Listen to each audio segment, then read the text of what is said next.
the other. And people who are not skilled in self-defense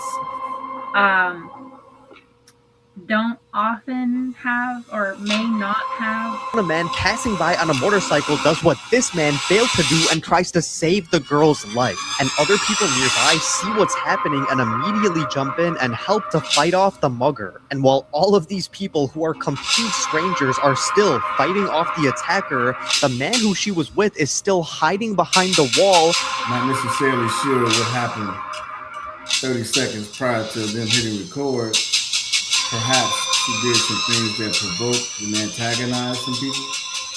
And maybe he said, hey, stop doing that, or you might just get what's coming to you.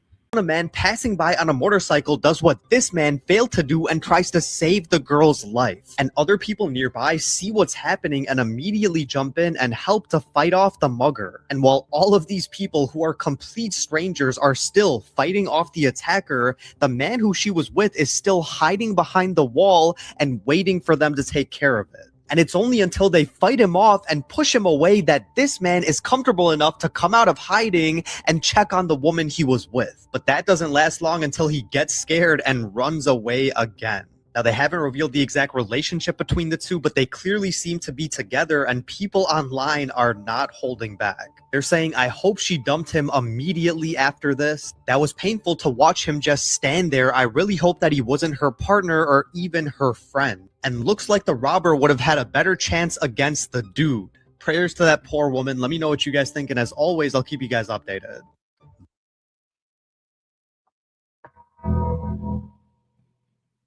I sent y'all the original one earlier, so this is just an alternate version of it. But initial thoughts on the situation, and we'll go from there.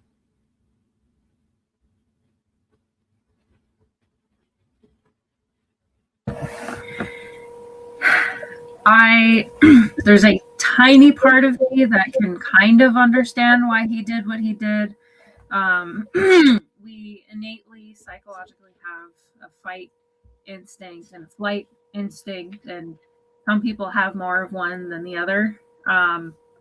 And people who are not skilled in self-defense don't often have or may not have the confidence to step into a situation like that. So it very well could have been his own understanding of his inability to participate in an effective manner. But I still think it's a bit like, come on, it's somebody that you care about. You're really just gonna, oh no, I can't do it. I'm not gonna participate. I'm gonna hide behind a wall. Like, I know minimal self-defense. My mom taught me karate. My husband has taught me jujitsu and Muay Thai, not nearly to the extent that he has, but like, if my kid was being attacked, I would viciously attack whoever was attacking my child. You'd not be finding me hiding behind a wall. But I also wouldn't know how to properly do that. So in certain situations, I might find myself stepping back and letting other people take part because I wouldn't know how to handle that situation. But I feel like as a partner, it kind of is in the same realm as a parent, where you're kind of responsible for that person. So you I mean, even if you're not going to do well, like, two people is better than one. So I still think that was very, very cowardly of him to act like that. And then to continue to hide and then run away, like, oof, not a good look.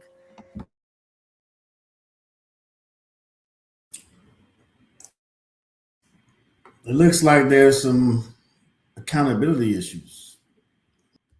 Interested to see where this goes.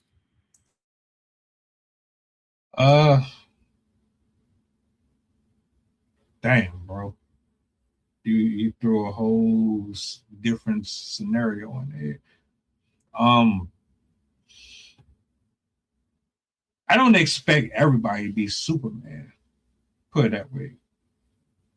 Some folks, they'll climb the side of a building and scalpel down and clean the windows. Some people will jump off the building and parachute. Some people find those type of extremes fun. I don't expect everybody to jump in front of a bullet.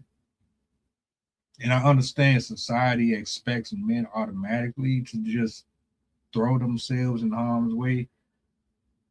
But realistically, you really can't predict how a person is going to respond in real time.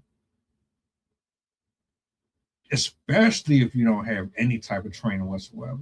And even then, if you have the training, you can't really guarantee that the person is still going to react the same way. So,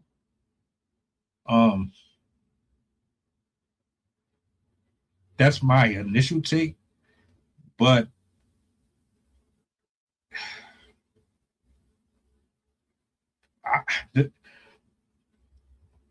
I don't know if, like, I would really love to know how this was, because from what I'm understanding, it was just a robbery.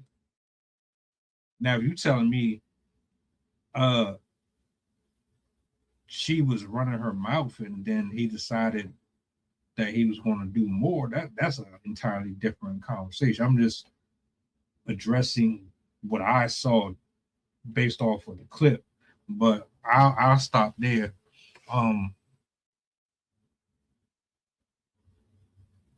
Let me go to my first question. And I think you kind of already answered it, but I'm gonna ask anyway. Was he really wrong for how he responded? Well, he certainly wasn't right. I mean, I guess from one standpoint, you do what you got to do to stay safe. If you know that you're not going to be capable of participating in that situation, it is pretty foolhardy to put yourself in that situation where you could potentially yourself get hurt, or your own reactions could get the other person hurt. But I mean, just from watching the interaction between her and the mugger, like, you could tell that it was definitely mugging, because he came in, it looked like he had a knife. The way he approached her, what he was grabbing at, I'm fairly certain that that was a mugger and not a solicited altercation. But I mean, just from watching it, she seemed to have a reasonable hold on that situation where she was able to keep him away from her body. They did have some sort of distance between them. And that would have been the perfect opportunity for that spouse to step in and be another blockade between her and the mugger. Especially because, if I think I saw correctly, yeah, they both have backpacks on. So he could have easily turned his back and had the backpack against the mugger and his body between the girl, which would have limited the type of wounds that they would have sustained. What is happening? My computer's acting weird. I hope you can still hear me. But yeah, I think it's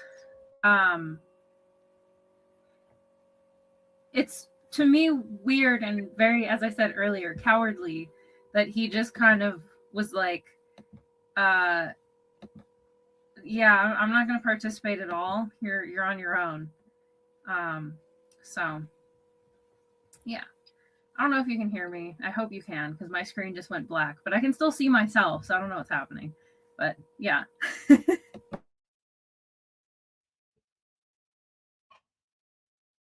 Was he wrong for how he responded, Coach?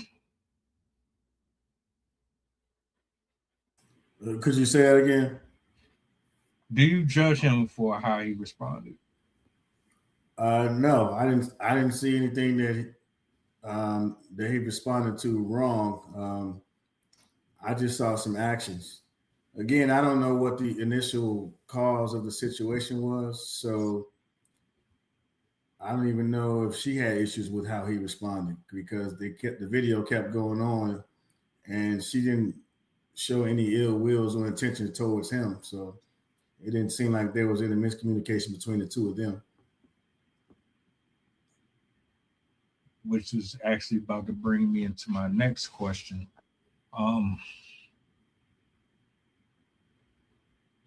Friend, or whether or not it's a friend or a partner, and you put in a life or death situation or a situation where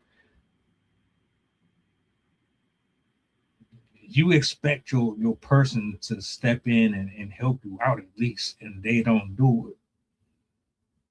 Do you look at them the same after that? Does the dynamic of the friendship or the relationship change at all?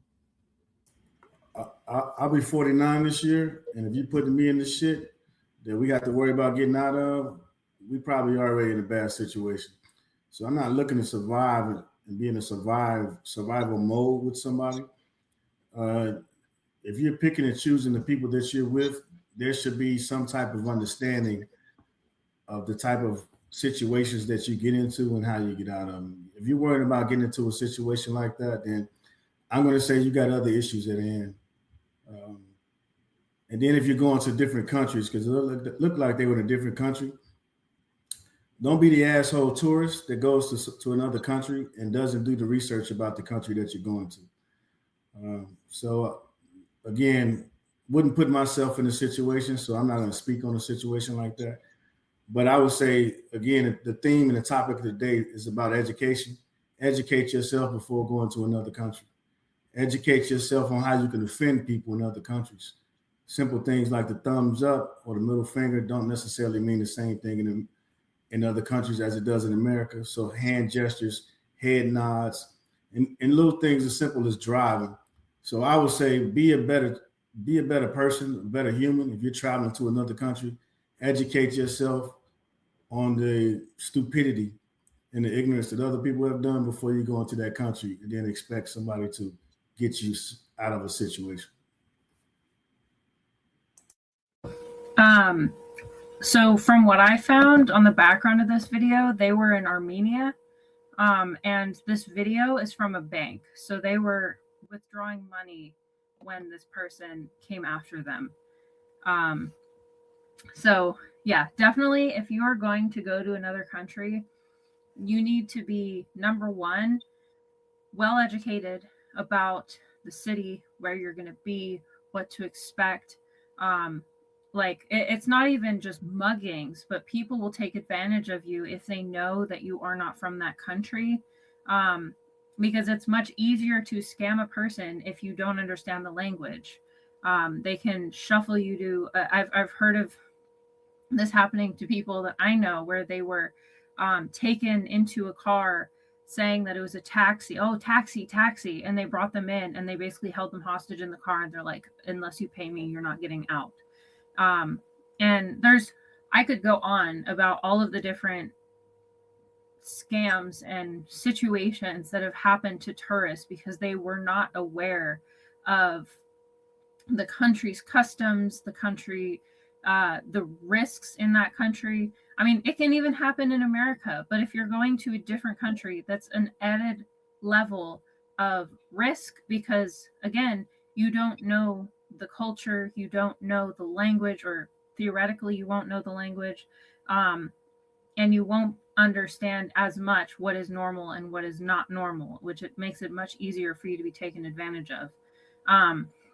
Additionally, Americans stand out like a sore thumb, and so we are very easy to target just because of how we look, especially if you're a unaware tourist. If you have not done your research, you're going to be looking around and acting like you don't know what you're doing.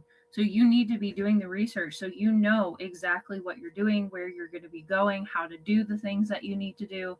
So you're not scrambling around and trying to figure things out while you're already there. You should have all of your ducks in a row, all the things in place, have the map and understand the different places that you're going to be going to, and know the places that you should and should not go to. For example, people in Los Angeles, they know which streets you don't go down. So it's the same thing in another country, is you need to know which sections of the cities you don't go to.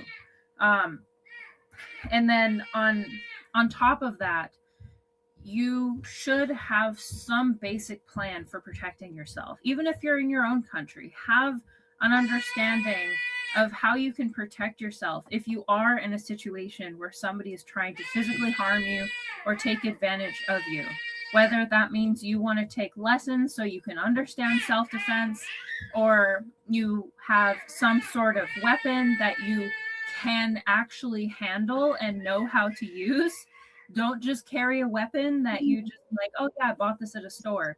Know how to handle it. Know how to use it safely. Know how to use it in a way that will advantage you and not disadvantage you, because there's nothing worse than having a weapon and having the person attacking you take your weapon from you because you don't know how to use it. I've seen a comic that was making fun of this, actually, where the person had a gun, they held it up to the person that was mugging them, and the guy was like, hey, do you know how to pull the trigger? And the mugger was like, here, can I have that? I can show you how. And you can imagine how that went. Obviously, it probably won't go like that, but you still want to make sure that you understand how you need to use whatever weapon you're choosing, whether it's your body or a weapon. What my mom always said, I think I've mentioned this before, she's a 6-degree black belt. She's been doing karate for 45, 50 years, something like that. And she's told me the only thing worse than not knowing martial arts is to overestimate your abilities and think that you know martial arts when you actually don't. Because then you will put yourself into situations that you cannot handle and end up getting yourself hurt because you think that you can do certain things that you can't. And you might end up actually hurting yourself with your own moves on that person. So yeah, when you go anywhere new, whether it's a city in your own state or a new country you've never been to before, you need to understand the customs. You need to understand the area. You need to understand the behavior that is expected from people in those areas, because even in the United States, people are going to act differently in Atlanta than they are in Seattle and different in Boston. So you have to be very aware of where you're going. And again, you need to have a plan for how you are going to protect yourself if that situation does come. And don't just assume nothing will happen, because you really never know. So you always should have a plan. I agree with what y'all said, but my question initially was, do you look at the person the same after you've been put in a situation? And it don't matter if you're in Afghanistan. You could be at your local grocery store and something happens like this. You never really know. And you in a situation like that or worse, do you look at your partner the same? Do you still hold them to the same regard? Are they still your compadre, your ace boon coon, and this, that, and the third? Do you have the same respect for them that you did prior? You know what I'm saying? That was really what I was asking. Even though I agree with what you both said, you should be practicing better safety measures. But let's just say, this is happening in real time right now. Like every single day is something going on. And, everybody's not going to respond. Or maybe they just don't have the same awareness that you have, or the same awareness that she has. Not necessarily sure what happened 30 seconds prior to them hitting record. perhaps she did some things that provoked and antagonized some people. And maybe he said, hey, stop doing that, or you might just get what's coming to you.